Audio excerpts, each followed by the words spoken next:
Home, jo diria que és una qüestió de sentit comú. O sigui, cada vegada que vaig a Anglaterra o a Holanda, on sigui, dic que visc a Barcelona i automàticament diuen així que vius a Espanya, perquè, diguem, no...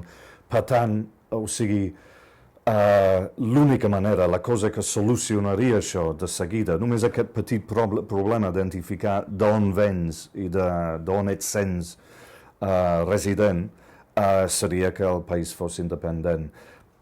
Jo crec que si a partir de la mort de Franco el govern central hagués intentat crear seriosament un regne unit d'Espanya, o sigui, el model britànic, per exemple, explicant absolutament tot Déu, dins i fora de l'Estat, que aquí hi havia bàsicament tres països, no? Que hi havia Catalunya, els països catalans, que hi havia Euskadi, que hi havia Castella, etc, etc, etc. Si haguessin explicat tot això a tothom, incloent-hi els nens de les escoles, etc., ara estaríem en una situació com Escòcia o Quebec, és a dir, sense estat però internacionalment coneguts. Però com que no han fet res d'això, més aviat han fet exactament al revés, doncs és sentit comú que amb la independència sí que aconseguirem ser reconegut en aquest, fins i tot en aquest sentit superficial. D'on vens? Barcelona. Ah, així que ets català.